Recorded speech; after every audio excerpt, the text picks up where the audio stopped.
দরকার পড়লে এবার কোরবানি শুভেন্দু অধিকারীকে দিয়েই শুরু করো। কোন মুসলমানের ধর্ম নিয়ে অবমাননা করার ক্ষমতা ডোনাল্ড ট্রাম্পেরও নাই, সেখানে তো শুভেন্দু অধিকারী একটা সামান্য পুঁটি মাছ। ওর এত বড় কলিজা কিভাবে হয় যে এবার কোরবানির ঈদে পশ্চিমবঙ্গে কোনো পশু জবাই করতে দিবে না? আমি তার তীব্র নিন্দা জানাই এবং আমি পশ্চিমবঙ্গের মুসলমানদেরকে বলবো, দরকার পড়লে এবার কোরবানি শুভেন্দু অধিকারীকে দিয়েই শুরু করো।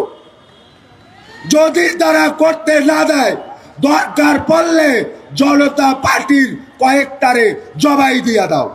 কথা ক্লিয়ার? মুসলমান সেই বিলাই না, মুসলমান মুহাম্মাদুর রাসূলুল্লাহ সাল্লাল্লাহু আলাইহি সাল্লামের উম্মত। তারা দুনিয়ার কোনো মিসাইলকে ভয় করে না। এবং আমি বাংলাদেশ সরকারকে অনুরোধ জানাবো যে আপনারা একটা পররাষ্ট্র নীতি আপনাদের পরিবর্তন করেন।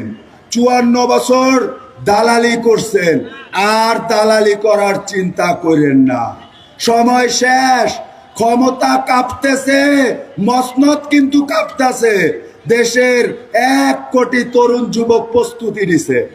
আপনাদের এইসব দুর্নীতি, আপনাদের এসব লুটতরাজ আর চলতে দেওয়া যাবে না। যদি ভারতের সাথে আপনারা নতজানু পররাষ্ট্রনীতি করেন, আপনাদের ক্ষমতার চেয়ার ভেঙে যাবে। কথা ক্লিয়ার? 2 নম্বর বলবো, বাংলাদেশের দুর্নীতির যত আঁকড়াগুলো আছে সমস্ত আঁকড়াগুলো বন্ধ করে দেন।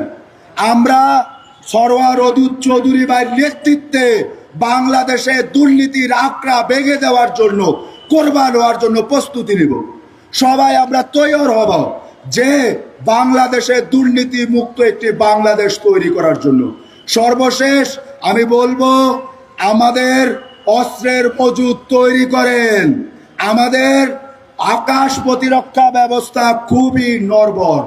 ভারতের পারমাণবিক আছে, পাকিস্তানের পারমাণবিক আছে। 54 বছর আমরা স্বাধীনতা করছি, কিন্তু আমাদের কোনো মিসাইলও নাই, কোনো আয়রন ডোমও নাই, কোনো প্রতিরক্ষা ব্যবস্থা নাই। দেশে তরুণ যুবকদেরকে সামরিক প্রশিক্ষণের ব্যবস্থা করেন। বাংলাদেশ সেনাবাহিনীকে বলবো, আপনারা এইটা তৈরি করেন, ওইটা তৈরি করেন, আপনারা ফার্নিচার বানান। কেন রে ভাই? আপনারা কি পারেন না আকাশ প্রতিরক্ষা ব্যবস্থা ঠিক করতে? আপনারা কি পারেন না ড্রোন তৈরি করতে? তাই দয়া করে এসব বন্ধ করেন।